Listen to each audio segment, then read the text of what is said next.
What up, fam? So glad that you joined us tonight. Thank you so much for checking in with our first dope conversation, a dope convo with a Black librarian featuring Rodney Freeman. Shout out Rodney. Shout out the whole Black Male Archives. This is a dope interview. We had a great time, and it went long, so we had to cut it down. And I wanted to make sure that we featured a few things about Rodney that did not quite make it into the interview. Rodney is also an author. He's a father, and he's an author. He has a dope book that he wrote about the relationship between his father and his daughter. So we want you to check out a little snippet from the interview right here. Now, you actually got to have a book with your daughter or inspired by that relationship? Yes, it's inspired by the relationship. It's called Daddy Let's Play. And basically, it's about a special bond between the father and daughter. How, coming home, they love to play video games together. And one day he doesn't show up. And, he comes down sick. And since it's during the pandemic, they can't go visit him. So she says, he might be on this video game. And come to find out, she has to go into the video game to rescue him. So, it's one of those things that, that was... When I was writing it, I was just thinking about how much Mila loved to just beat me at everything in the video game. So, okay. That's dope, right? I know. So if you have a child, make sure, even if you don't, just buy the book. It's on Amazon right now. Daddy Let's Play, written by Rodney Freeman Jr. Check it out. All right, we're gonna get ready to get into this dope conversation. Hope you like it. Let us know what you think in the comments. If you have answers that you want to share, put it all in the comments. We will be responding. If not right now, then very soon. Peace.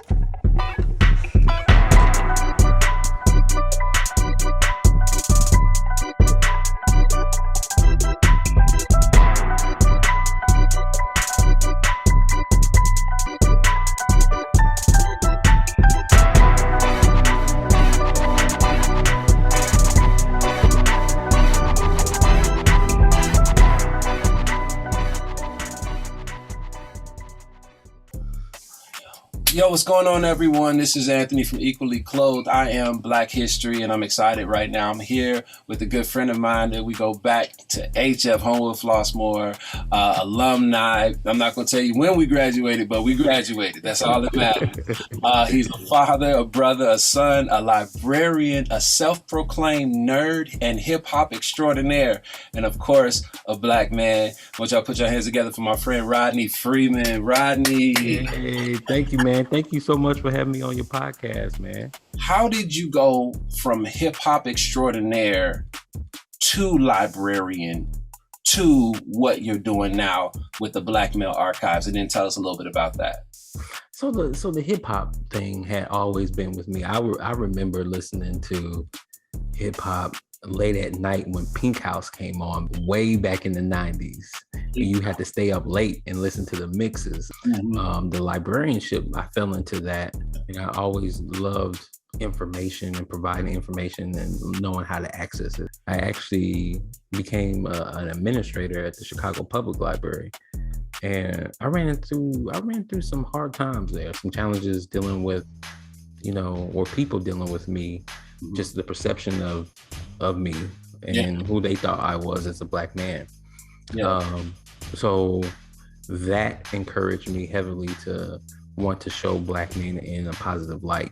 I had colleagues who had never worked with a Black man before, and they talked to me how they perceived me, whether it be their thoughts from the news or whatever. That's how they would relate to me. And I was just like, the way you guys are talking to me, I'm like, that's not me. And I was like, I know there's a lot of people out there that only see the negative when they look at the media, but I know there's a lot of positive stories out there. It's so unfortunate that that's what people have to say that, quote unquote, that's who we are. And I got upset with that. And I was like, okay, I'm gonna do something. And that's when we started the Black Male Archives. Wow. Well, my wife and I were watching this, it was like a documentary, and it was this white teacher, and she said it was probably in the 80s or something. She had her first black student. It was a little black girl. Mhm. During recess, the little black girl like fell and hurt herself, and it like she scratched like all of her skin off, and so you know the white meat under the skin. And the teacher said that she was surprised that it looked the same under the black girl's skin as it did under white people's skin. She didn't realize that it's literally just an extra, it's a tone. Yeah. But that's something that I look at. I don't necessarily call that racism. I think that's more like a racial ignorance. Does that kind of speak to why you got started with your Black Male Archives and what you're doing there? That you know, you hit it on the nail, right? Because I had colleagues that I was working with that if you were to ask them if they were racist, no. Yeah. If you were to ask them if they had a prejudiced bone in their body, they would probably say no. Yeah. No, not me, you know. But then again, when they interacted with me, when I was over a project and I had to tell them what to do, I don't know. it sure felt like, you know. So I think there is that ignorance that's there. And again, what they had was to fall back on what they associated with black males and what they saw through TV or any media or whatever. In that story that you told me, it's almost like people, take for instance, you're watching TV and you see a Big Mac on TV, right? And you see it all dressed up and it makes you look like, oh yeah, we can go out and get this hamburger and it's gonna be just like that. Yeah. And people think that, you know, what they see and hear on TV, to take it for face value without doing the research. And it's interesting that, you know, they do have stories out there, but for every one positive story, there's 10 right behind it. Yeah. When you have 10 to negate that one, it makes it a lot harder to change that narrative. Or if you have every time on TV, you put up a person's face, a black face, when they commit a crime, but then don't put up the white face when they commit a crime. Yeah. It makes it hard again to change that narrative.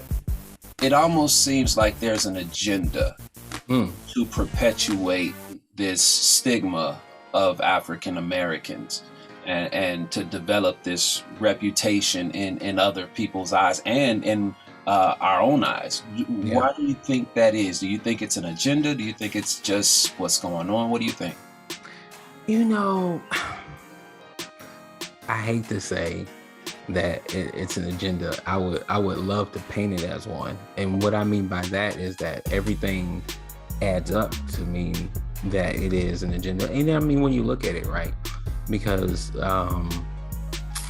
if the last, 4, 5, 6 years hasn't told you anything about the country, I don't know what to tell you, but it's been right in front of your face. Yeah. Up front in front of your face. I mean, let's just go back to January 6th, right? You know, and a clear difference in approach of police in the Capitol when it was, you know, the Trump rally versus the Black Lives Matter rally. Yeah. Clear. Yeah. Because, I mean, you have picture evidence to show you that the Capitol Police were all lined up when it was the Black Lives Matter protest.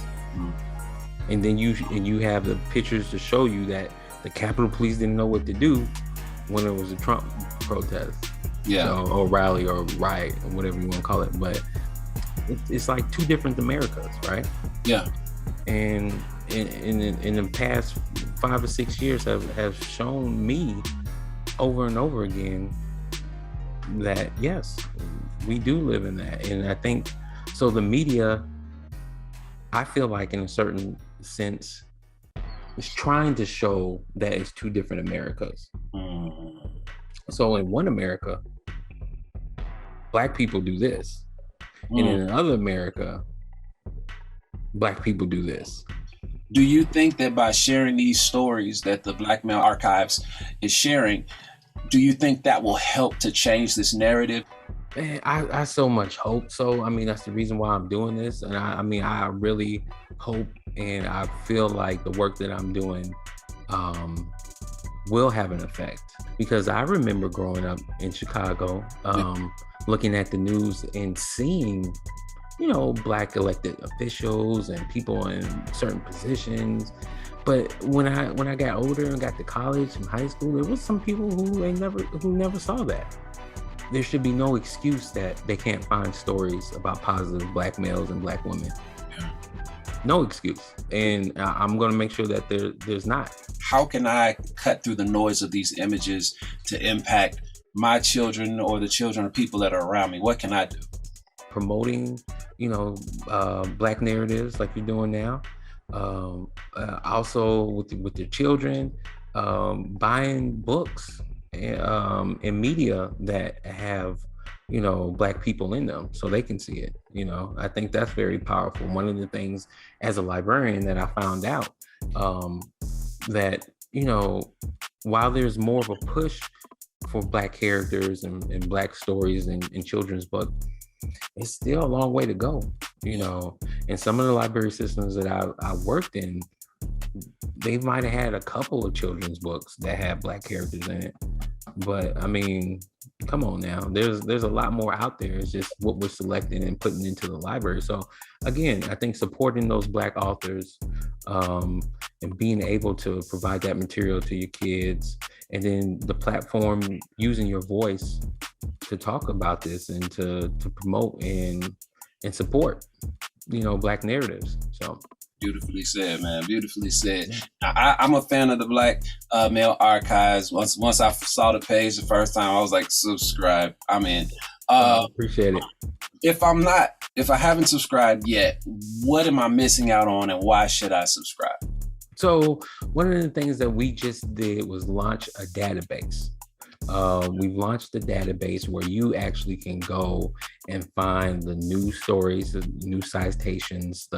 We have original content, and we've published a couple of articles about local famous people in certain areas.